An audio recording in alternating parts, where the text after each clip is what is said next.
Good morning, everybody. Welcome to Coffee and Sports. I'm Carmike, your host. When I'm with three wonderful gentlemen this morning, fellas, how we feeling on this Tuesday morning? Awesome. You gotta use that word lightly. You said awesome gentlemen. I don't know about that. I'm feeling blessed, man, as always. So we going to get straight into it. Mr. Will, lead us off, brother. All right. I got some WWE topics, pro wrestling topics in general that I want to start the show off with this morning. First thing I'm going to start off with, I want to know from all of you, top three tag teams. Who are your three tag teams of all time? Mo, I'll start with you. Top three tag team. That's a tough one. Yeah, it is. I really like the Hardy Boys. I do. Mm. They're probably in my top three. I don't want to say at what order. Right. I think the Usos are underappreciated as great tag team champions. It doesn't have to be current day all time. Yeah, I'm even digging back. If I was gonna go favorites, just a favorite but they were more like a trio, but they won so many belts. I go Freebirds. There you go. Got a whole rule set up just for them. Freebird rules. Gene, who's your top three tag teams of all time? Legion of Doom. Yep.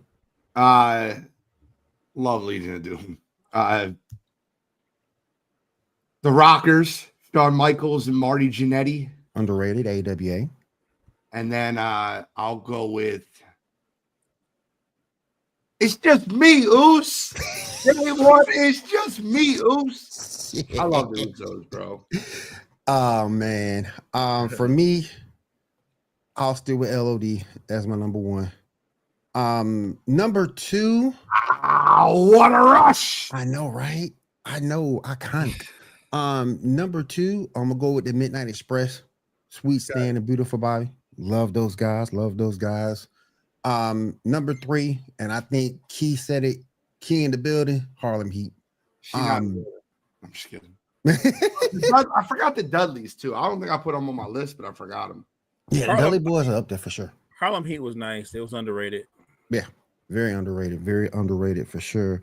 Helped WCW get back in the tag team range because, as we all know, for a while, tag team divisions have faded in pro wrestling until Harlem Heat came into the picture. And then once they came into the picture and started doing their thing, then that started revitalizing the tag team division. And you started seeing teams coming back who took time off. You saw teams like the Nasty Boys make a comeback. You saw Luger and Steen become more into prominence. The natural disasters. There you go, another good Earthquake one. and typhoon. Typhoon. Yep, another good one, boy. Boss Man and Hakeem, the African Dream of King. Yes, sir. But yeah, it's some great tag teams out there, fellas. All right, we're gonna move on. Best promo you have ever heard in pro wrestling. This is too easy. Are you talking about the full promo or one promo? One promo you've ever heard. All right, that's different. I thought you talking the lead up to Rock Austin WrestleMania was the best lead up ever. But if you're talking about just one singular promo, that's different because I don't think they had one really great moment. Yeah, you crazy. I think. I think I'm gonna give you one promo.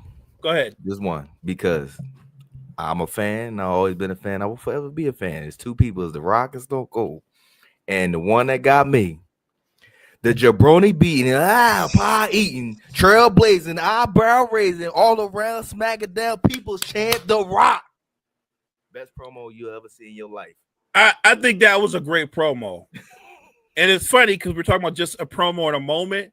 I guess if we said who could be the GOAT of promos that isn't named Paul Heyman, I think I'd still go with John Cena, but I will say this: Rock in his prime, you could go endless promos. Like, well, do you remember the one where it's Hogan, Hall, and Nash, And Hogan goes, "I want to get a picture of you for my son." Mhm. You remember? But he's trying to make Yep. fun of The Rock, and The And it Rock, ain't Rock. Yep. I was trying to be cool. He's like, "You, right?" Like that. Yo, Rock, when he was at the top of his game and coming off his dome, he was hilarious. I think. Will. I think the one, and you guys might have to go back and search for it because it was a little bit on the serious side. And God rest his soul, I loved him to death. I think the best promo I ever heard was Dusty Rhodes in Hard Times. I think that was the best promo I've ever heard. Because he spoke from truth and he spoke from the heart. You saw it in his eyes.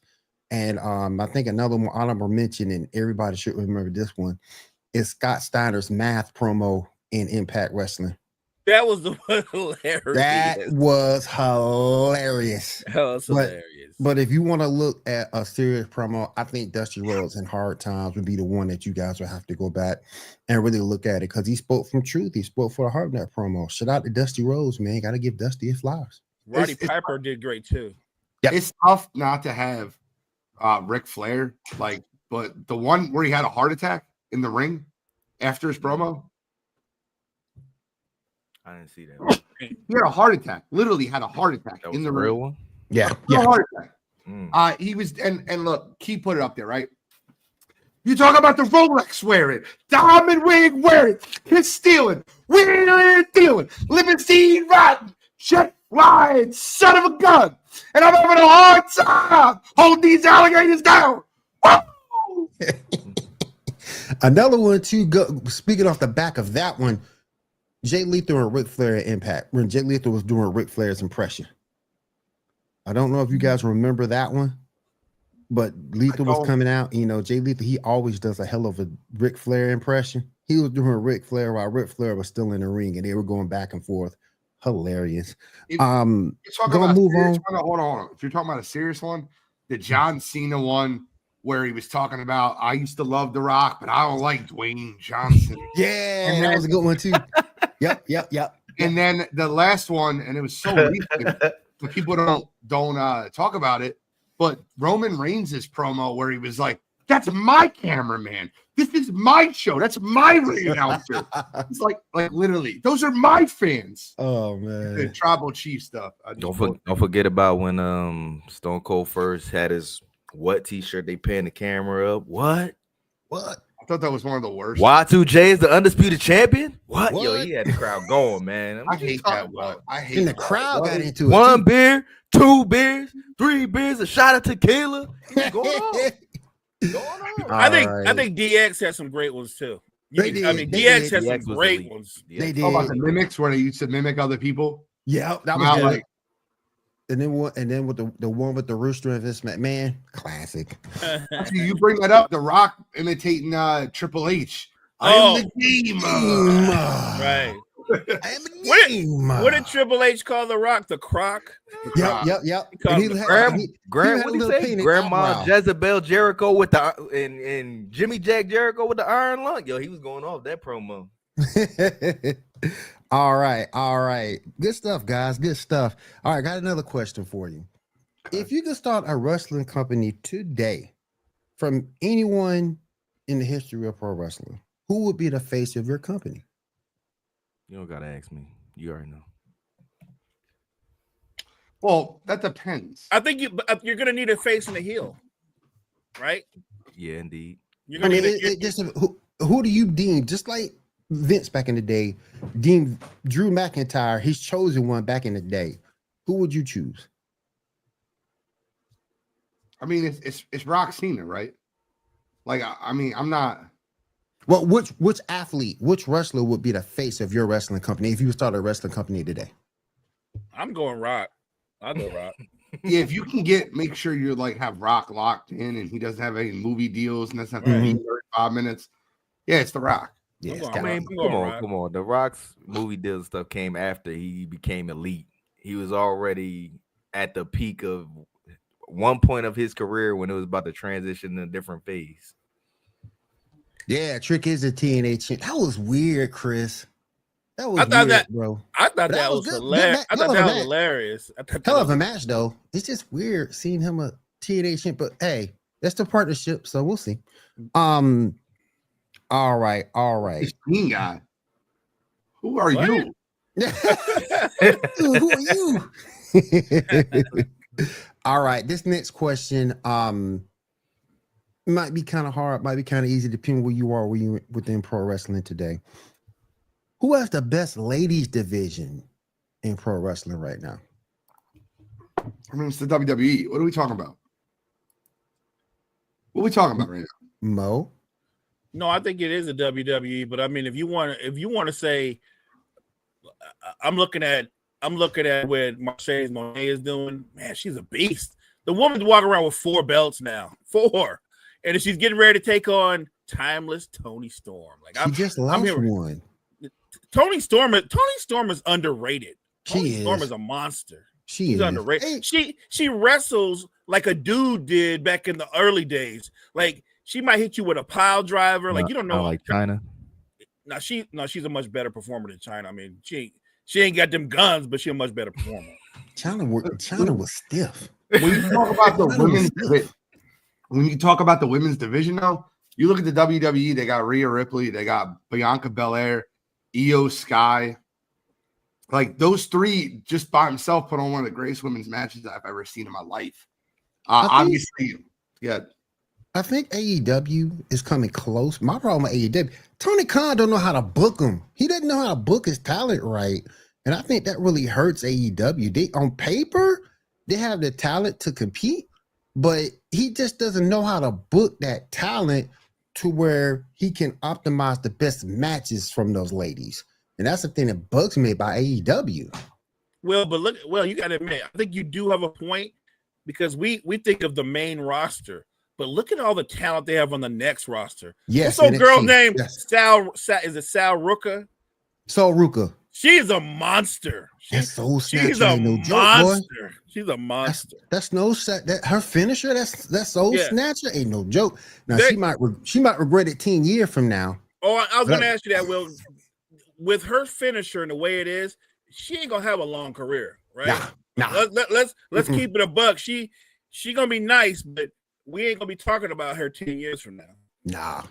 Nah, that's so her back is gonna be Swiss cheese at the end of the day. Facts. All right, my last question. We all know WWE to be the quote unquote gold standard. It's been that way for decades now. Even when WCW was around, it was known as the place everybody wanted to be. What would AEW and Impact have to do to catch up to them? Pass. I honestly, Will, I don't think there's nothing they can do. WWE does everything for the long haul, and I'm not being funny. I'm just saying that I think over time, it isn't going to surprise me if at some point they don't own AEW. My problem is, again, it's Tony Khan. Tony Khan is paying these people, and he's doing the majority of the booking. He don't know how to book. He really don't have a clue how to book. Do you not think at this point WWE is too big to fail? It's not too big to fail. It's just I think Mo said it right. What I agree with is the long-term storytelling. So like I don't think AEW can do that. So like even you hear what Paul Heyman said. He's like WrestleMania 45. So like they're already prepping for WrestleMania 43. 42 is done. It's done.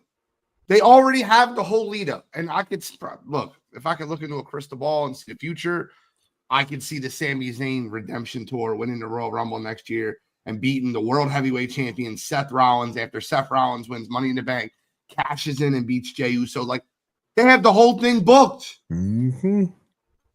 Years in advance, that pre-planning. And I agree with you, Chris. I agree with you. The way it looks right now, when WWE dies, so does pro wrestling. I agree with you.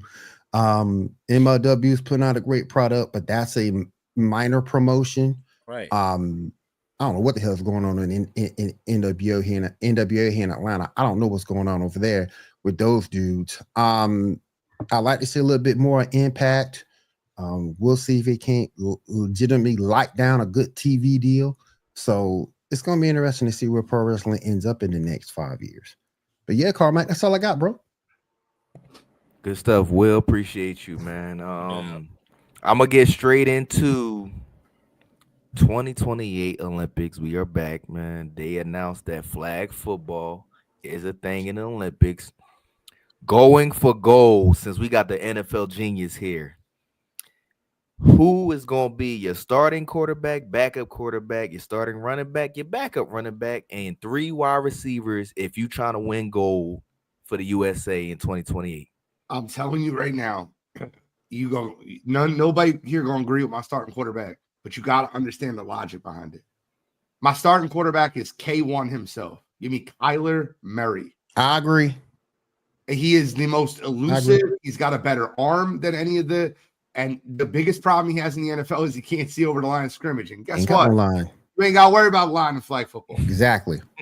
He's built for flag football. Give me K1 as my starter. Lamar is my backup. I need quarterbacks to have mobility to be able to move around. For running backs, Jahmyr Gibbs is my starter. He is super shifty. He catches the ball out of the backfield. My backup is Saquon. And then for wide receivers, it's going to be route runners. It's going to be Jettas. It's going to be CeeDee Lamb and then Jamar Chase. Mo, talk to me, man. I want George Kittle on my roster because he is the perfect center / like blocker for a flag football team. Yeah, I'm not sending anybody good from my team. So guys that just got drafted, they're going. I'm not sending any of my players so they can get hurt for some damn flag football. In flag football, you can't get. Can you? I mean, you can blow out a knee. You do all kinds of things in flag football. I'm not sending Those got a point. Nobody that has value is going to play. And matter of fact, I'm with Gene. Saquon's going. I'm sending Saquon. I'm sending AJ Brown. Jalen Hurts is going. I'm sending. Only one player from the Eagles. That's how you get. Oh, then I'm sending Saquon. Get him out of there. I'm not sending nobody that matters to me to play no damn flag football. Hey, I agree with Mo. Hold. This is the first ever for winning the gold. You don't think they're gonna send the house to try to win it just for this time? For flag foot, I don't care. It's the Olympics, though. It's the biggest thing. We just keep inventing it. I think didn't they let break dancers compete last year? Like I didn't give a damn about that either. We talked about it yesterday off air. We talked about it yesterday off air where you can slide GENEus Smith. This is where you can slide GENEus Smith. No, bro. What's the guy? What's the guy? Will, the guy that you like a lot, the veteran. You know what? I'll sign and send Jacoby Brissett. He can go. There you go. He can go. He can go. I'm all right with him. Maybe I'll Jacoby can go. Anthony Richardson. He can go. I don't care. He can go. Anthony would be great. He'd be great for flag football. Yeah, he can go. He'd be great for flag. He can roll over there real quick. Will, who you going with, man? I agree with Mo. I ain't sending none of my talent over there. None of them. The good news is you're a Saints fan. You really don't have any. Really got no talent. Exactly. You don't got no talent. That's cold. He said none about talent and lights went out. Look, no talent, man. And the lights just died on me. But no. You're like talent, New Orleans, lights out. If I'm sending somebody else, we just signed him back. I'll send Brandon Cooks. Is Brandon Cooks really on the Saints again? Yeah. We just got him back. He can go. We ain't need him, but he can go. I ain't sending nobody of value over there. Yo, Cooks is a good route runner, man. I ain't sending nobody of value over there. We struggling enough as it is. Kyle is right. He is exactly right. Oh man, I don't think it's gonna be 3 for 7 for 3 touchdowns on bomb passes. That's it. Oh man. But I do agree with Gene's take on it though. He would be the next. He would be the next Slash if they chose to put him in that role. Richardson. He could be the next Cordell Stewart if you want to put him in that role. Bro, K1 is the perfect quarterback for flag football. The way he runs around, his accuracy. Yeah, short no season. line to throw over. Short season. He can get back to Call of Duty when it's all said and done. And that's all he want to do. And that's all he want to do anyway. Right. You gotta make sure it's not during a double XP weekend, and we'll be all right. Key said, "Oh, come on, Key, don't do me like that, Key. Michael Thomas, really? Move along, Michael Thomas, fellas. I'm do gonna me like go that, with Chief. you, Will, on this one, man. Did Brock Purdy extension put him in the top? Does it prove he's one of them top 10 QBs at this point with that extension? No, you just got what the market bared. It, Y'all and keep that's what all that torturing is. That's all that is. He hadn't done anything to be within the top 10 quarterback realm. He just got what the market bared. This is just a torture mo. That's all this segment is for. It's all it is, the torture mode. Nah, it's not. No, it's not. That's not The even get that. mode. That's all it is. That's all it is. Nothing like that. I mean, We get Brock, the mode later with his Brock Jerry Purdy Springer does guy. have some actual skill, man. You know what I mean? And it's I'm gonna not tell you really what that else. much good talent in quarterbacking in the NFL, to be honest with you. So, But again, what has he done to put himself in that rarefied air? Well, he had a good season with the best roster in football. I mean, Yeah. Justin did. Herbert's in the top 10 and he ain't go to the Super Bowl or have a deep playoff run. But he had, but that's my point. He had the best roster in football. I'll say this. You said the Justin Herbert point. I've been on the biggest Justin Herbert hate train. I'm buying stock right now on Justin Herbert. I am too. I'm gonna tell you why. I'm Look at about to that start team he Jim got. Harbaugh because of Jim Look at Jim Harbaugh there. I'll tell you why. Jim Harbaugh. Look at Jim Harbaugh there. Jim Harbaugh wins everywhere. Yep. I mean, come on. He ain't got Jim Harbaugh just running the ball. He grounding and pounding, and Justin Herbert throw the ball here and there. He ain't like he was throwing the ball 50 times a game when before. Look, He was 2 years ago. He was under Brandon Staley 2 years ago. Last year was the first year of the system. This year, they've now built the team up. Stronger offensive line, stronger run game. They drafted a running back. Like, I think that they're going to have to make more people commit to the box. You got yourself a burner in the outside, Lad McConkey, who had a great rookie year. He's You got Mike Williams. You got Mike Williams back. If you can get a healthy Mike Williams to give you some production, you got J.K. Dobbins there. Come on, man. So they got Purdy at 11 on Pro Football Focus, and GENEus at 10. You get seven. You get 7 good games out of Mike Williams. You good. Mo, who we going? You going Purdy? Or you going GENEus? No, I think Purdy's better than Geno. Same. So that puts him in the top 10 then. No, you can't. No. I don't think their top 10 necessarily is right. I just know he's better than Geno. So, Pro Football Focus top 10 quarterbacks going into the season. You know, of course, Mahomes number 1, Burrow at 2, Jackson at 3, Allen, Jalen Hurts 4 and 5. I like that. Jaden Daniels, does he really belong after one season? He really belongs in top 10? I mean, I have him. Yeah, it's top 10. Yes. So I think that you take your team to the NFC Championship game. You have a historic rookie year. I mean, why not? We put CJ Stroud in the top 10 after 1 year, and Jaden Daniels had a better rookie season than CJ Stroud did. So why not? Yep. We put Carson Wentz in the top 10 the year he had a great year. So, like, unproven players have always been Baker Mayfield, they don't get no respect, huh? I mean, no, not when you don't win playoff games. True, though. You play to win the game. You're a hard critic, Gene. You're a hard critic. All right, let me ask you a question. Who's a better quarterback, Tom Brady or Dan Marino? Man, that's tough.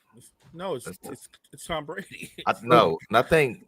But hold on, I don't know. I think it was just the system Brady was in, man. I think if you put Dan Marino in that system, he could be great just like him. My point being is universally Tom Brady is looked at as the best quarterback, but he didn't do anything better than Dan Marino except prepare. So winning matters. And when you have a guy that's winning football games, and Jaden Daniels won football games, he won 2 road playoff games. That's huge. Yep. So you don't think Peyton Manning could have been in that system during the Brady years, or Drew Brees or Aaron Rodgers, and they would have been the same exact winning quarterbacks? Carmike, what system was it? It was Bill OC. I don't remember who the offense coordinator was, but bro, that's my point. Their OC was Charlie Weiss during that time. The dude at Notre Dame. Charlie Weiss developing more. The key cog in that system was Tom Brady. His relentless preparation for football. He understood the defenses. He studied more than anybody. He had an unwilling heart to show and prove everyone wrong. Tom Brady is the system. Like, you can't say the system. Now, if you gave Peyton Manning Bill Belichick for his career, do I think he'd have more than 2 Super Bowls? Sure. that defense definitely helped. It definitely was an alignment of things that helped them be successful. See, but But that's that what I'm saying when I offensive say system was system. Tom It Brady. also goes with the team. Bill Belichick had a team who had dog defensives who could bail. If Brady made a And had mistake, no it wasn't going to offenses. be And a had big no mistake. offenses. They had Now- Brady and no one. Seriously. Go back to That's that a good old point. no, Carmike, go back to that old Patriots team that three-peated, right? That old Patriots team that didn't three-peat. I think they won 3 out of 4. Go back to that old Patriots team, right? The one that beat the Panthers and the Eagles, and they won those Super Bowls. They beat the Rams. Go back to that team, and I want you to tell me who their best weapon was. David Patton? Who was it? I think they had Deion Branch. Deion Branch? Deion Branch came late. You They had who was the guy who was playing both sides of the ball? Playing cornerback and wide receiver. They were so light offensively. But Brady was the system. I think they had a system, and he became the system. He didn't walk in there That's being a what he good point. was. He didn't walk in there being there. Like we don't because what the Patriots did is they would sign mercenaries. They did it all the time. They had no loyalty. Like nobody talks about one of the years they won the Super Bowl. They had a 1,700-yard running back. It wasn't because of Brady. Their best player was Corey Dillon. Yeah. And they won a Super Bowl. But they don't talk about that because Corey Dillon was a Patriot for like 3 years. So you don't remember that. You don't talk about how dominant Richard Seymour was because he wasn't there but for like 5 years. But he was a dominant football player. They got a lot of guys, a lot of great players and the Patriots came and went. Very few guys were there 8, 9, 10 years. Belichick had a belief that I'm getting rid of you before you start looking like you're washed. He got rid of people with the quickness. Not only that, Belichick he really adopted the next man up system. If you're gonna come in and do your job, you in this game. You know what I'm saying? Like he benched Malcolm Butler, and it still baffles me to this day why he did that to him in the Super Bowl. He's one of the best quarterbacks that year. I mean, you should be sending him thank you notes. It's the reason we won a Super Bowl. It's the truth. Malcolm Butler plays in that Super Bowl. We don't win that Super Bowl. Yo, but that's the point I'm making, man. How you could really be okay with that when most players want to play against the best people to claim? Like, if Lamar Jackson never plays Mahomes and make it to a Super Bowl, are we going to respect Lamar Jackson for not ever beating Mahomes? Nope. No, exactly. You're right. I mean, that's fair, but is it Lamar Jackson's fault if somebody else eliminates Patrick Mahomes before he gets there? That's not Lamar Jackson's fault. If he gets to a Super Bowl, but Joe Burrow took out Patrick Mahomes, I'm just saying. Jim tried to catch it, but he failed. Anyway, my fault, Kyle. Kyle, number 12 is Jordan Love. So he's behind Purdy and Geno. And that's wrong. I got a problem with that. I'm a Purdy fan, and I don't think Purdy's better than Jordan Love. He's not. He ain't. They got it wrong. They get a lot of things right, but they got that wrong. What did Geno do to get 10? Their top 8 is spot on. It is, but they got really bad on the back end. Like I said, the one thing that's very definitive is Purdy's better than Geno. What did Geno do to get 10? That's what I'm trying to figure out. What did Geno do? You know somebody on the board. Well, he got to. It's like Dan Sorensen still is in the NFL. He got some pictures on somebody. Man, Geno had the greatest comeback ever. He had a doormat NFL career for like 10 years, and he blew up out of nowhere, man. It's a great story, and then he came back to looking like the normal Geno that we're used to. You know what I mean? Like he came back strong, but look at him now. But it was a great story, but then he started looking more like the Geno that we've seen the first 10 years of his career. I'm just saying that's kind of who he is. It's not a knock. It's a great football story. Moving on, fellas. Mama, stick with you, man. This is your expertise. This is your realm. OKC, man. They almost lost it last night, but Mr. SGA pulled it out, going to the line like as stars do, taking over the game at the end. But yo, what's it? J-Dub? He was hooping last night, man. But do you see the T-Wolves coming back from 3-1 at this point? No, they're done. They're They're not cooked. coming back. I actually didn't think they were coming back going into the game last night, to be honest. So nothing shocked me. Here's the disappointing thing. I came into this series with one simple challenge. Anthony Edwards had to be as good or better than SGA to make it a great series. They've played 4 games. He's outplayed him 1 time. The results are what but last night was worse because last night Anthony Edwards wasn't the second best player on the floor. He wasn't the third best player. He wasn't the fourth best. He was terrible. Trash. Terrible. And the excuse that he gave, you could tell by the look on his face, he didn't even believe that BS that was coming out of his mouth. Dude, if you're going to lose, then you go down firing. And if you lose and they go, well, Ant took 31 shots and only made 9, then you took 31 shots and only made, but you go down competing.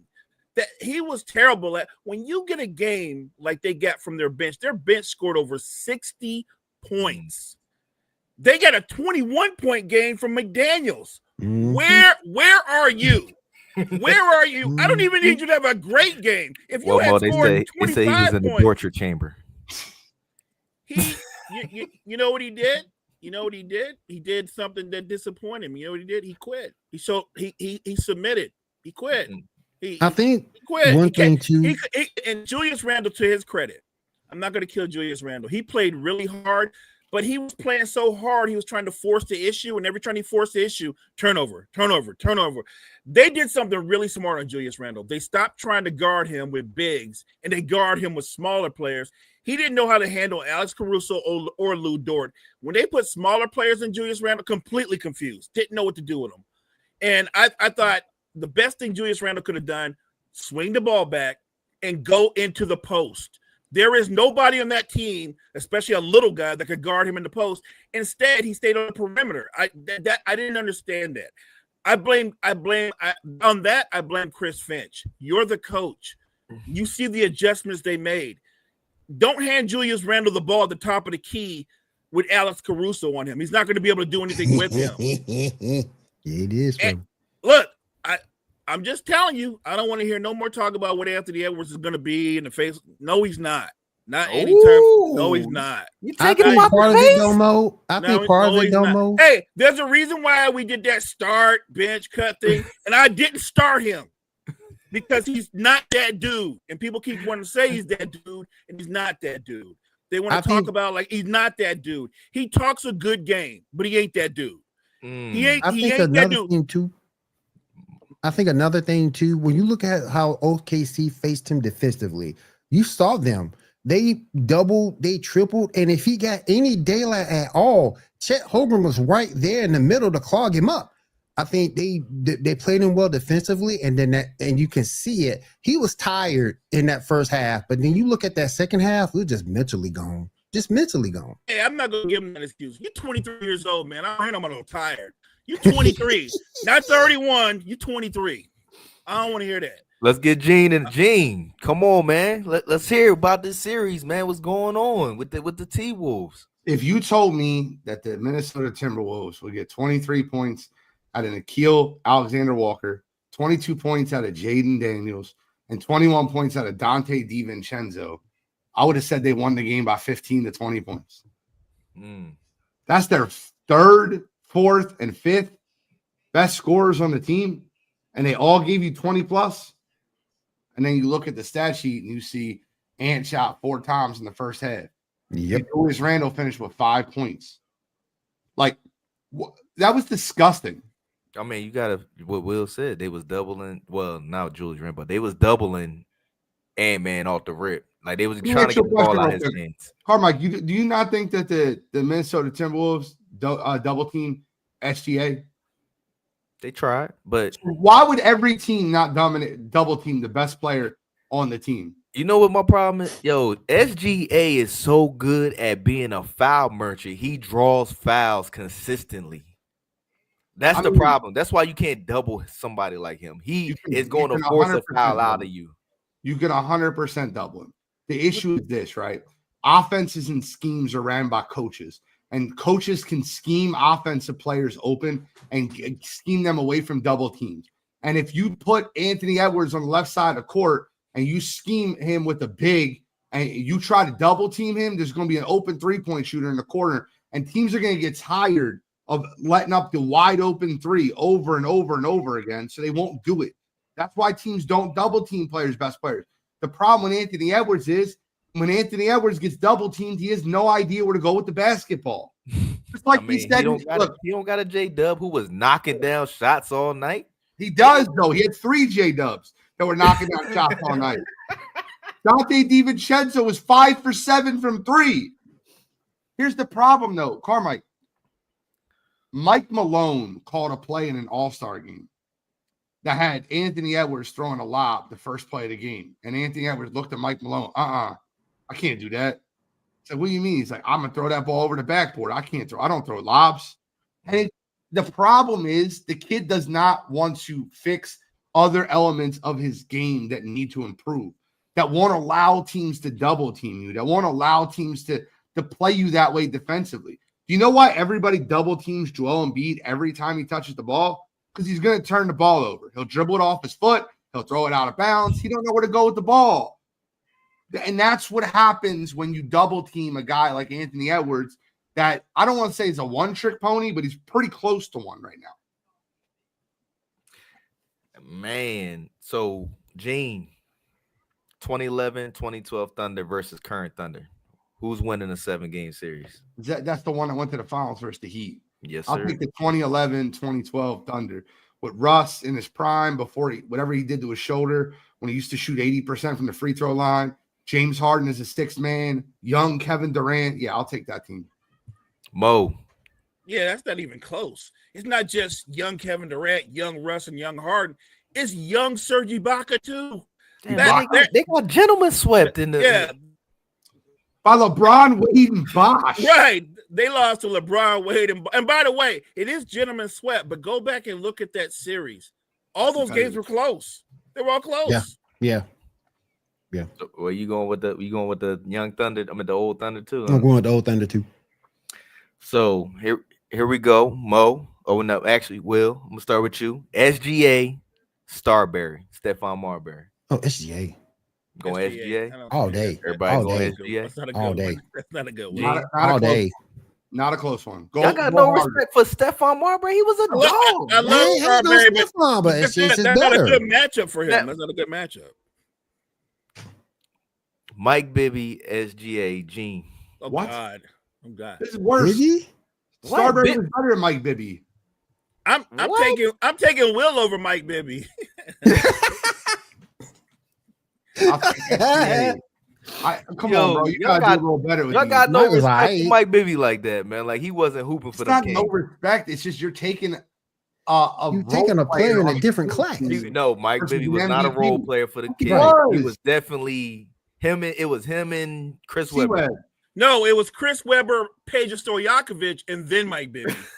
Get the fuck out. Page story. He was a man. He was just. Page spot can up. shoot, bro. Page Page was can a shoot, man. spot up. That was Peja it. made all-star teams. Peja averaged over 20 points a game multiple times. Mike Bibby never did any of those things. I'll tell you one thing. I'll take Andre Miller over Mike Bibby. Oh, you know who I'll take Mike Bibby Oh over? man, y'all. Ooh. I take him over Jason Williams. I take him over Jason Williams. Hey. There's no need for that, Mo.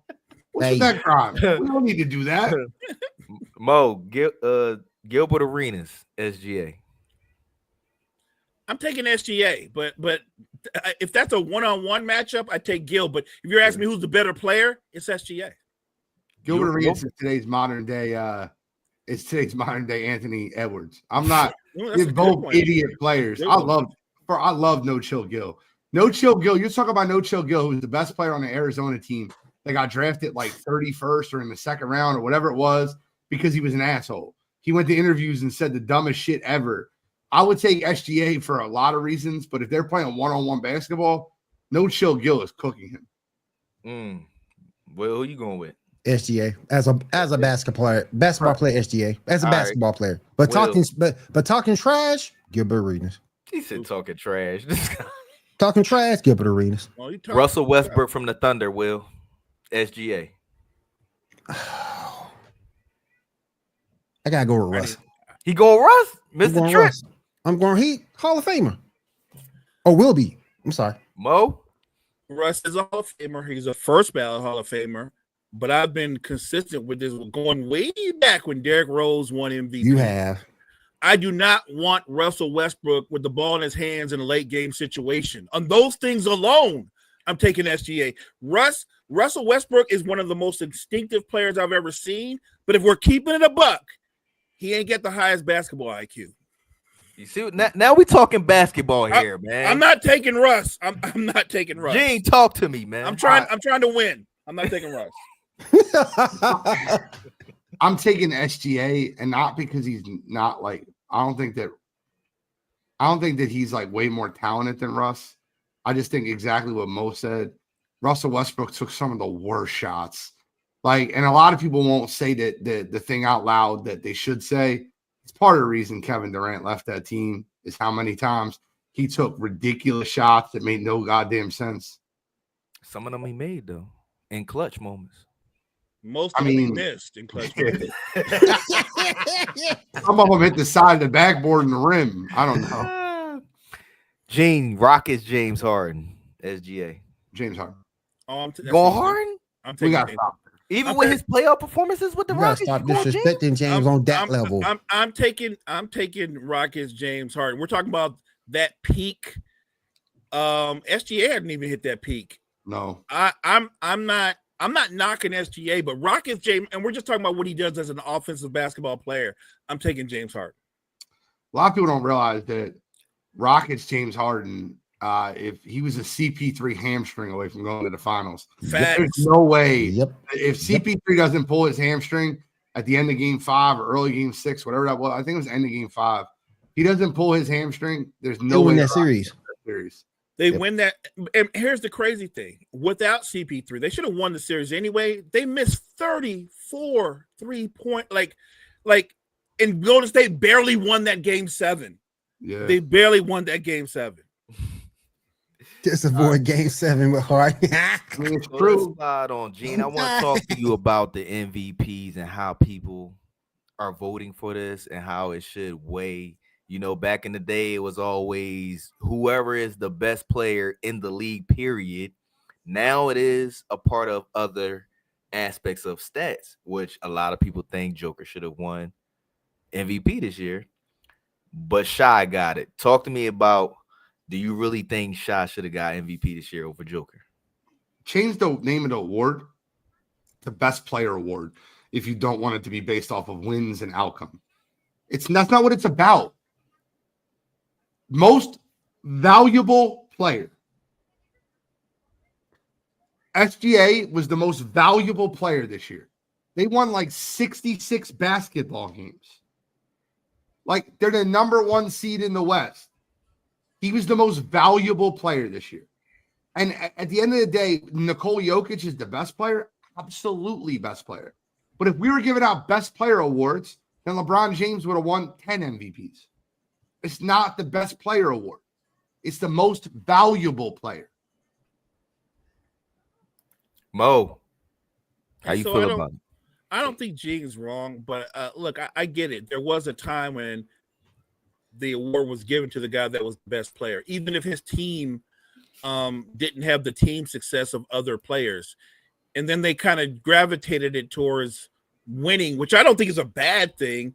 But when Karl Malone won his MVPs, it didn't insult me. The Jazz had the best record, and he had a terrific year. But I knew, like anybody that watched basketball knew, who the best player was.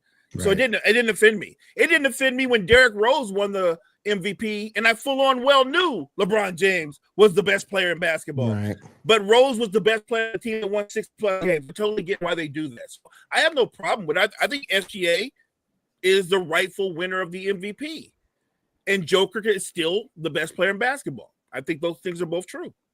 Mo, can I give you a small pushback there? I think the best player in basketball, if it's close, right? Like you look at the PER ratings and the efficiency ratings and the stats, like Jokic's stats were a little better than SGA's. They weren't like leaps and bounds better. Like I'm not saying, so like we talk about the MVP award. I think one of the worst MVP crises ever was when they gave Steve Nash the award back-to-back years, averaging 18 and 10 and 16 and 12. Like that's awful that he was given an MVP for what Kate Cunningham does every year. But like The issues the issues I have with it are when the stats are close, wins matter. Agreed. When the stats are not close, you need to give Kobe Bryant that damn MVP. Like, it's a joke that Steve Nash won it. Yo, if you put their stats side by side, you'd be like, oh, that's the first option and the second option on the same team. Like, oh, it's 1B over there. If you took Steve Nash's MVP, and you might be thinking to yourself, well, maybe he was an elite defensive player. He was the worst defensive player ever to step on a basketball court before Luka Doncic was born. Damn. So he was terrible at defense. He averaged 18 and 10. That's Andre Drummond numbers. What are we talking about? Now, granted, assist rebounds different, but that guy should not have won the MVP. So you think it should be two? It should be a most valuable player, and it should be a best player of. I would love that. I would love that. But what I'm saying is, when the stats are close, the wins matter. If the stats are not close. Yeah, no, I'm sorry. No, I agree with that, but I'll just push back and go, no, he deserved one of those MVPs. Now you can tell me he shouldn't have got the one over Kobe, but we just got through talking about wins. His team had the best record. I think Kobe's team, the Lakers, I think we were the 7th seed. And Nash led a team to the best record in the league. I think the best record in the league, or at least the best record in the West. And he did it with no Maurice Stoudemire. Gone for the year. Plugged in Boris Diaw and made Boris Diaw an all-star caliber player. I think we get lost in the fact that he's a point guard. And so he's not a scoring point guard. He's not going to get you 25 points a game. But if he gets you 18 points a game and 11 assists, and he's the engine, like we're just now giving this kid Halliburton. He's the engine of Steve Nash was the engine of that team. Without Steve Nash, they're not winning. His first MVP, I don't even think it was close. I'm not giving Shaquille O'Neal an MVP award for averaging 23.8 rebounds. He didn't deserve it. He didn't deserve MVP. He wasn't even the leading scorer on his own team. He wasn't the leading rebounder on his own team. Yeah. They were trying to give Shaq an MVP out of sympathy because he was in Miami, and he shouldn't have got it. So the Kobe thing, that's an argument I'm good with. But the Shaq thing, he didn't deserve it. Nash won that MVP because, again, he was the best player on a team that won 60-plus games. That's winning. That's winning. I get it. He won. He scored 18 points a game, had 10 assists in 2005, 2006. Kobe Bryant scored 35 and a half points a game.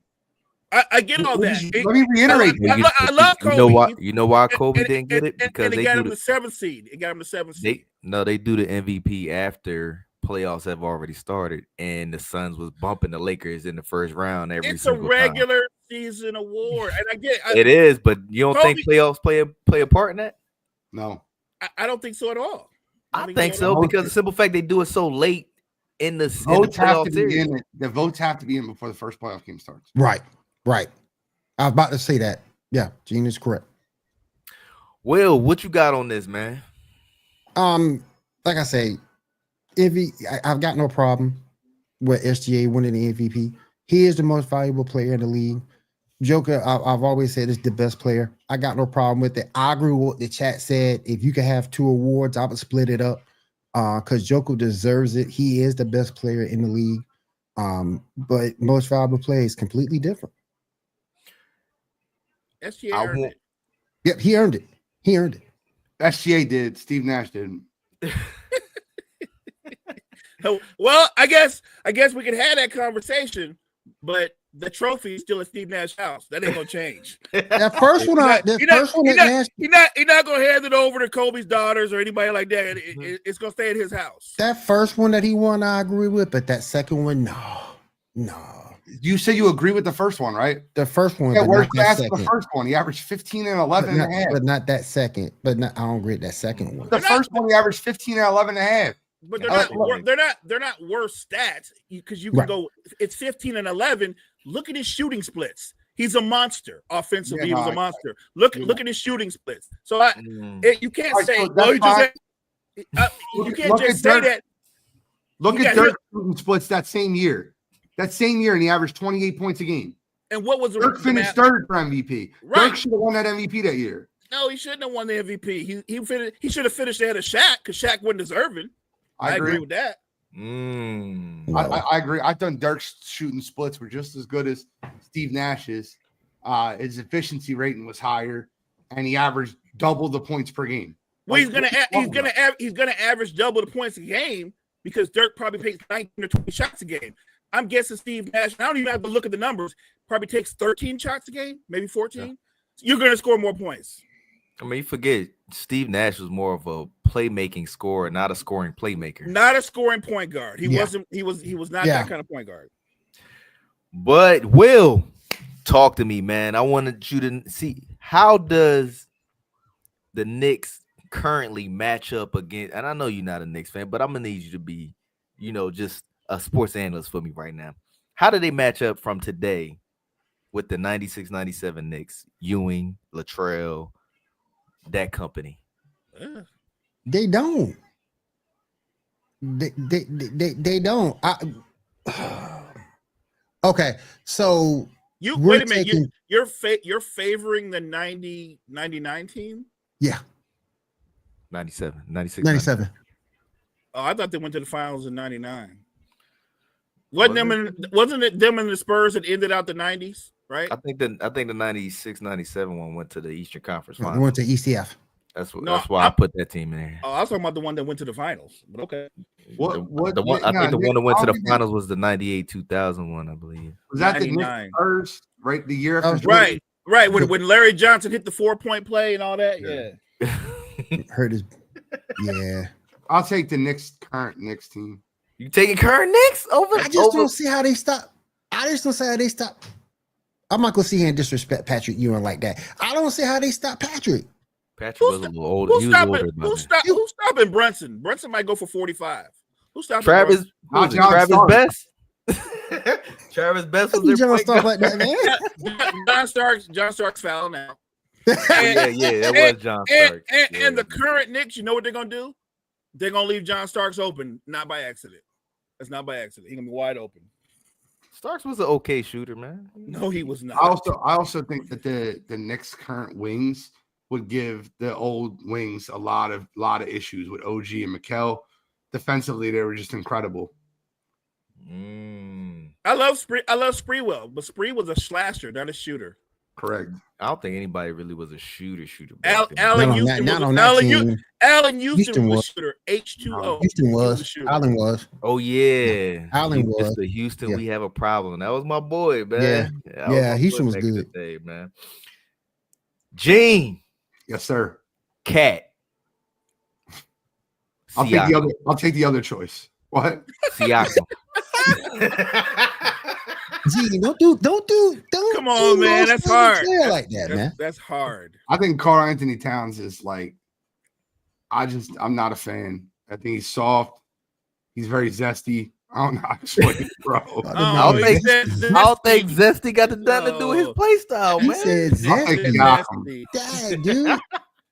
I think you go Siakam. Mo, you going Siakam too? I'm trying to talk, man, but Gene is wilding. Man, zesty. If I had to choose between the two, I trust Siakam more than I trust Towns. Yes. Will, you going? I'm going with Pasta. I'm going with Siakam. You going with Siakam? Will, Chris Bosh, Cat. Chris Bosh. Don't forget what Bosh did in Toronto. No, Do I'm not talking forget Miami Heat. Yeah, I get it, but in Miami, he was relegated to being a role player for LeBron and Wade. It's some very unselfish work, but if you watch what that man did in Toronto, I'll tell you right now, if you don't remember, I'll help you. There was arguments about who's the best power forward in basketball when Bosh was in Toronto between Bosh and Duncan. Yeah. Go back and look what Bosh was doing in Toronto before he got to Miami and got diagnosed with this condition. Bosh was killing it in Toronto. Okay. I would take Kevin Love over Cat. Prime Kevin Love. Anthony Davis. This is facts. Cat. That's a good one. That's a good one, Mo. Going this far. Anthony Davis That's a good one, Mo. That's a good one, Mo. Yeah, I'm taking prime Kevin Love over Cat too. I forget what Kevin Love did in Minnesota when he first got there. blows the door off a Cat. That's not even Don't close. forget what Kevin Love did in Boy, don't stay Minnesota on when he the got He's not there. gonna be there for you in playoffs, man. You We gonna talking win about AD? AD or AD Cat? He played one playoffs, and you know what playoffs that was? Bubble year, or what was it COVID year? That was it. Right, but you're asking who's the better player, not Who? who's the healthiest. The better player is AD. It's Hey, not you close. got to take everything into Not close. context when it comes to these players, man. Y'all just AD thinking by a because their long skill shot. set is there that they gonna be there for you. Like us, AD by a long shot. are you going Zion over Cat? Oh no. Nah, I don't trust Zion. I don't trust Zion. But when he's healthy, he's a very solid defender. How you gonna Right. do that, Carmike? I'm gonna. You When just is he use the ever same healthy? argument. I'm gonna use Hey. your argument. He ain't never there. He ain't When never is he there. ever healthy? Right when he healthy. Hey, I'm just saying. All right, are you gonna go? Who is this? David West, Cat. Ooh, prime David West was very good, bro. Prime West was tough too. I'll go prime David West. I'll go Prime David West. He was tough. Mo, you going David West too? Huh? Yeah, I'm going West.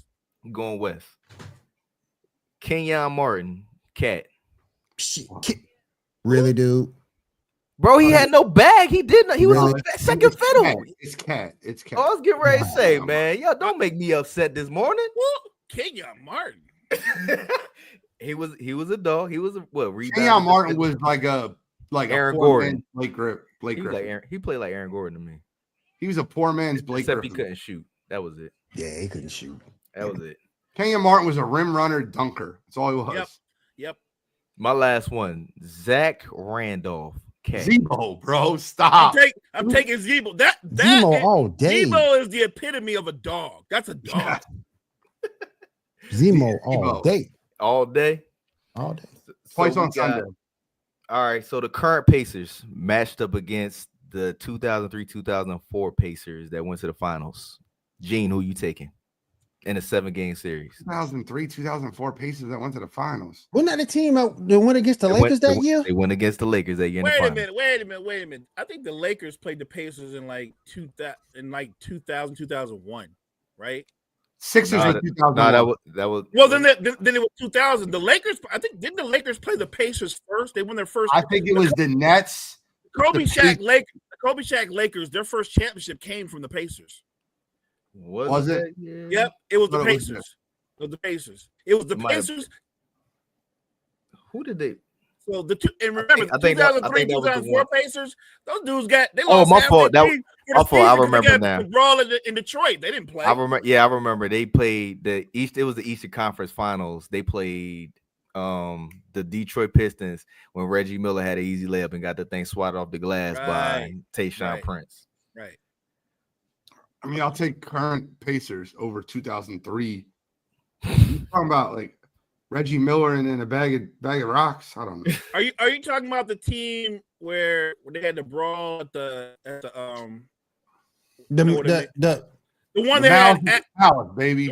right. They had that team: Jermaine O'Neal, Ron Artest, Jamal Tinsley, Reggie I Miller. don't think that was that that- one. Was That squad. Well, that squad didn't make it to the finals because that happened early in the season, and like 3 dudes. Remember that Steven Jackson was on Steven that squad. Jackson got suspended Like, that year. Artest got suspended for the whole Yep, year. The yep. rest of the like, but on talent, if you're just asking me that team on talent, I think they would destroy the current Pacers.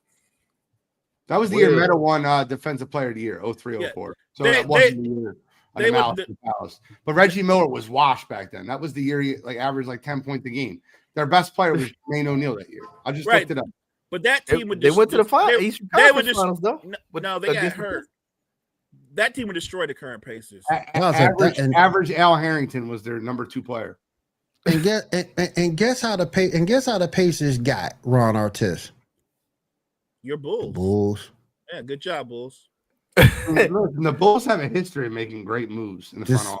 Just stupid. Ladies and gentlemen, that is our time. We thank everybody for coming out, stopping, and talking sports with us with your cup of coffee. Gene, do you have any closing remarks for our people? No, sir. I'm appreciate y'all having me on. I'll be back on tomorrow morning with my man Mo. Will, closing remarks for our people.